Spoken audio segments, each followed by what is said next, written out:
Well, welcome everybody. Chris Ward from Denver, Colorado. Really appreciate you all tuning in to the leadership call. Really wanted to share with you something that did come up. I was talking to an associate last week, and I thought there was a poignant conversation that we have not had in a long time, and I just wanted to kind of readdress it again, talking about what the actual time commitment is. And I'm always reminded of Michael Dorsey's what his 3-question close, and anytime he's closing in on a prospect, he'll ask them, one is how much income would you need, or first of all, how much time do you have to commit to building your PPLSI business? And some people will tell you 20 hours a week. Some people will tell you 40 hours a week, which I've never seen anybody have 40 hours a week. They actually commit to it.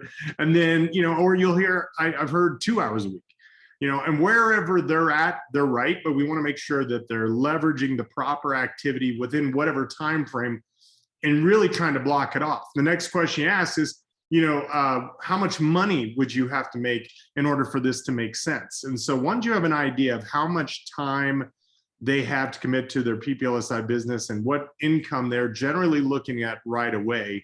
And then of course, this third question is that if you were to get started, how many months would you commit to working with me? And let them know that you're going to be sacrificing your time to help them build their PPLSI business as their sponsor. And you want to get that time commitment from them. So again, this was something that shared with us years ago. And, I'm reminded of the great Stephen Covey, who said the key is in not spending time, but investing it. And how are we investing our time? So when you're talking about each of the activities that we're involved in as a part of our 10 core commitments, you see as I list these, that's pretty much 10 core commitments right here. But really just taking into effect, how long does it take to accomplish each of these tasks? So doing your 2 to 5 exposures per day. John Addison did a great training on the split-second marketing or split-second recruiting. And honestly, I went pretty far and just said, hey, what if it just took 5 minutes per exposure?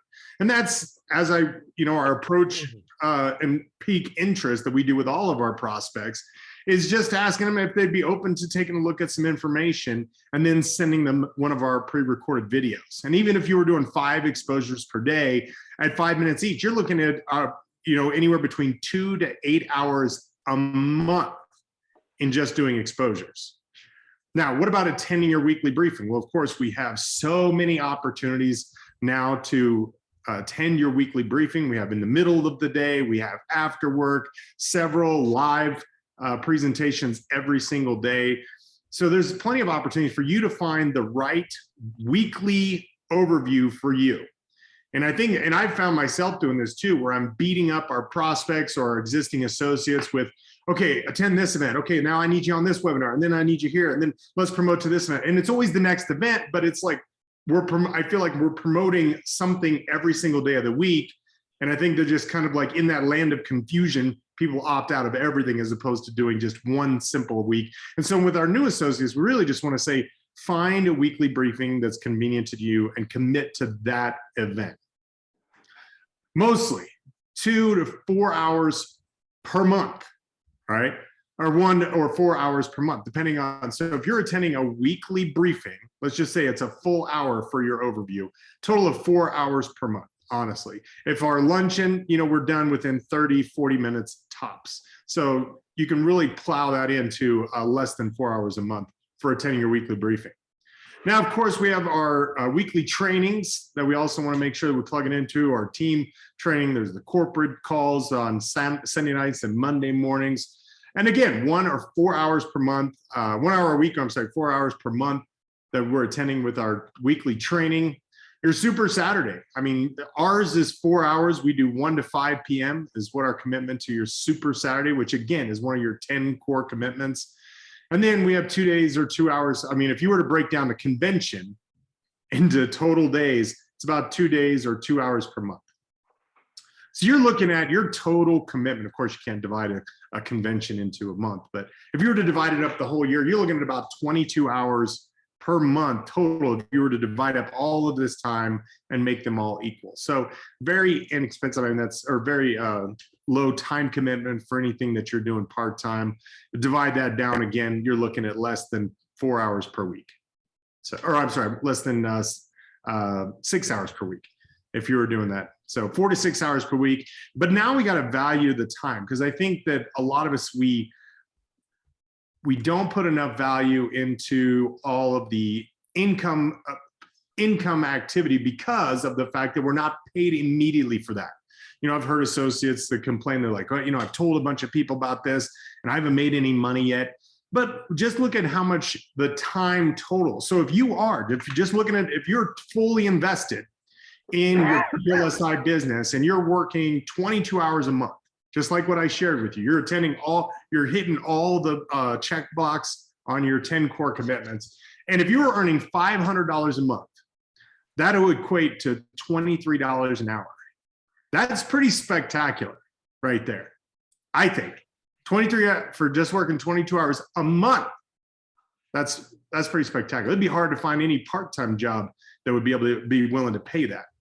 Now look at if you were just making $1,000 per month, 22 hours, that's all we're asking of you. You're making $45 an hour in your PPLSI business.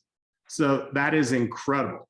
So if you're working 22 hours a month and earning $2,000, you know, you're almost making what a doctor is earning for the most part. But we don't value the time we're putting into what we're doing with the income producing activity. That's our approach, presentation, and close. That's inviting guests out to a luncheon or a briefing. That's inviting our guests and team members out to the Super Saturday. That's getting our new associates into the training. The things that we don't see an immediate time for paycheck, you know, transaction.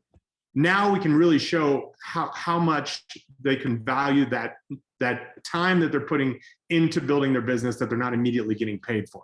So whenever a new associate tells you how much money that they want to earn, now that we have their income goal, we can work back and show them what the time that they have, what are the proper activities that we can put into those time slots in order to hit them at whatever income level they're looking at. And they can do that still, part-time, full-time. So I think if we show people that balance of how quick they can move through the comp plan and what little time it takes doing the proper activity, they can hit whatever income goal they're looking for inside of PPLSI.